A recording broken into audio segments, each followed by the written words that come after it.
ওই অন্ধকার কবরে যখন খাপাসি দিয়া, যখন চাটাই দিয়া, যখন কলার পাতা দিয়া অন্ধকার করার পর, মাটি দেওয়ার পর, ওই কুটকুটে অন্ধকারের মধ্যে যদি একটা বাতি জ্বলা ওঠে, বলেন দেখি এর চাইতে আনন্দ, এর চাইতে তৃপ্তি দুনিয়াতে আর কিছু হইতে পারে? পারে? কবরের মধ্যে যদি আমার একটা বাতি জ্বলে যায়, আহারে আমারে সবাই তো অন্ধকারের উপর অন্ধকার করলো। খাপাসি দিয়ে এক অন্ধকার, চাটাই দিয়ে আর এক অন্ধকার, কলার পাতা লাগাইয়া আর এক অন্ধকার, এরপরেও ক্ষান্ত হয় না, মাটি দিয়ে আরো অন্ধকার কইরা দিয়ে গেল। আমি তো কোনো দিকে তাকাইয়া কিছুই বুঝি না। আমার ডাইনে মাটি, বামে মাটি, সামনে মাটি, পিছেও মাটি। ওই সময় যদি একটা বাতি আমার কবরে জ্বলা ওঠে, বলেন দেখি দুনিয়ার কেউ কি তার সঙ্গে কবরে আছে নাকি?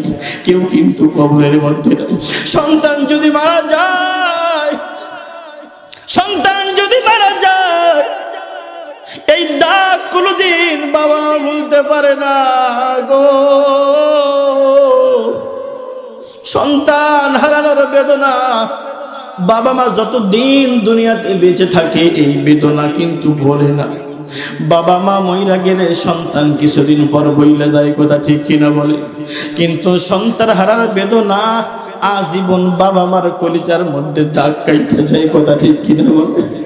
যার সন্তান দুনিয়ার থেকে বিদায় নিচ্ছে তার জিজ্ঞাসা করবে সন্তান হারানোর বেদনা কেমন। ওই সন্তান মারা গেছে, বলে রে সন্তান বাবাই পাগল হইয়া গেছে, মাও পাগলি হইয়া গেছে, কানতে কানতে বুক চাপড়াইতেছে, মাথার চুল ছিঁড়ে ফেলতেছে, কেউ আটকাইতে পারতেছে না। সন্তানটা যখন কবরে নামাইছে, বাবা কবরের কিনারায় দাঁড়াইয়া হু হু করে কান্না শুরু করে দিল। বাবারা যেন আটকানো যায় না, বাবারা যেন পেছন থেকে সবাই ঠাইনা ধরছে।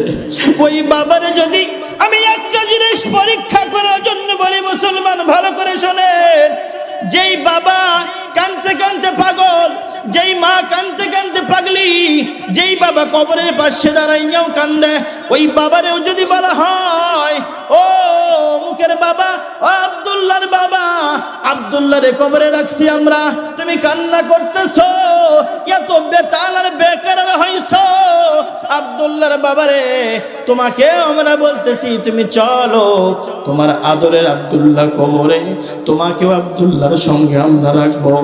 কুষ্টিয়ার মুসলমান ভালো করে জবাব দিবেন, ওই সন্তানের সঙ্গে বাবা কবরে যাওয়ার জন্য রাজি হবে? জোরে বলেন। বাবা কিন্তু কবরে যাইতে রাজি হবে না। মাকে যদি বলা হয় আহারে তোমার নারী সেরা ধন, কলজা সেরা ধন, রক্ত প্রাণী কইরা যে সন্তানরে মানুষ করছো, সন্তানটা কবরে, যার জন্য তুমি পাগলের মতো কান্না করতেছো, তোমাকেও সন্তানের সঙ্গে কবরে আমরা রাখবো, বলেন দেখি মা রাজি হবে নাকি? মাও রাজি না, মাও রাজি না। এরপরেও ওই অন্ধকার কবরে যদি একটা বাতি জ্বলা ওঠে, ও দুনিয়ার মুসলমান, কেউ নাই আমার, সামনেও কেউ নাই, পিছেও কেউ নাই, আমার ডাইনেও কেউ নাই রে, আমার বামেও কেউ নাই রে, কথা কি না বলে? কবর পথে যাত্রী তুমি কয়দিন থাকবা দুনিয়া,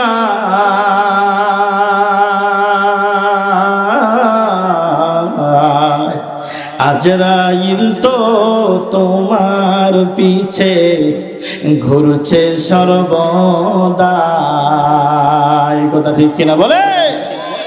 কবর যে এক কঠিন মাকা,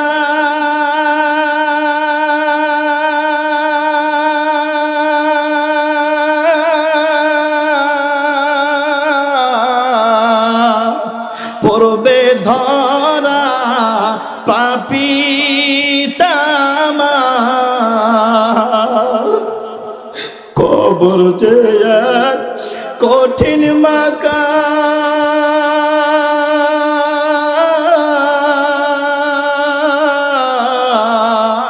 পড়বে ধরা পাপী তামা,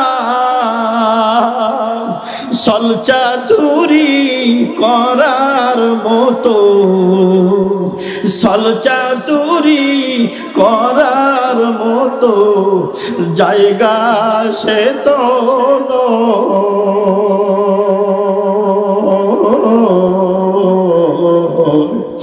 আজরাইল তো তোমার পিছে ঘুরছে সর্বদা,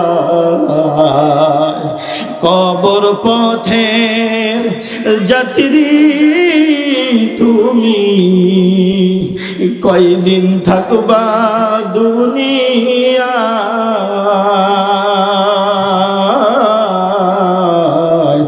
আজরাইল তো তোমার পিছে ঘুরছে সর্বদা। আল্লাহ পাক হুকুম করতে দেরি একটা সেকেন্ড দেরি করবে না। আপনি মাঠে থাকেন আর বাজারে থাকেন, অফিসে থাকেন আর ব্যবসায়ী থাকেন, আল্লাহর হুকুম হওয়ার সাথে সাথে আজরাইল আলাইহিস সালাতু ওয়াস সালাম একটা সেকেন্ড দেরি করবে না, খপ করে পেছন থেকে দৌড়া ফেলবে। মনে করেন আপনি ধানের জমিতে আছে, আজরাইল আইসা গেছে, আপনি বাজারে আছেন, আজরাইল আইসা গেছে, আপনি অফিসে আছেন, আজরাইল আইসা গেছে, আপনি দোকানে আছেন, আজরাইল উপস্থিত হইয়া গেছে।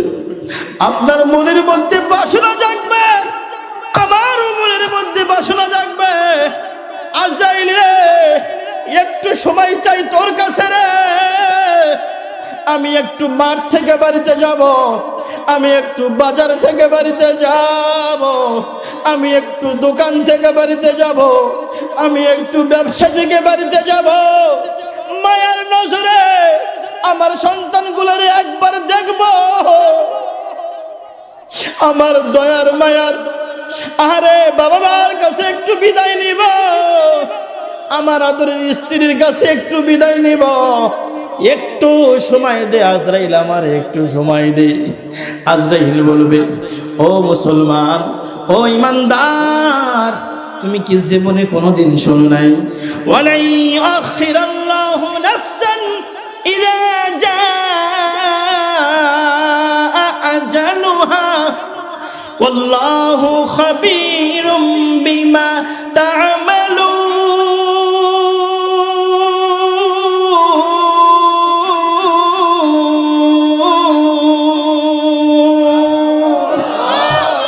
এই কালাম জিন্দা কুরআনে হাকীম, হিকমতে ও লা ইয়াজালস্তু কদিম, জামিউল ইলমি ফিল কুরআনে হাকীম, তাকাসারাত আনহু আফহামুর রিজালি, বখা কুরআন কালামুল্লাহ বসানো কদিমাস্তি, কদিমাস্তি নয়ন।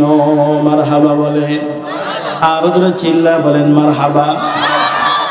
আজরাইল বলবে, জীবনে কোনোদিন শোনো নাই, কোন মাহফিলেও যাও নাই, মসজিদেও যাও নাই, ইমাম সাহেবরা আলেম উলামারা তোমারে বলে নাই, যখন কোনো মানুষের সময় হয়ে যায় বিদায়ের, একটা সেকেন্ডও তার সময় দেওয়া হবে না।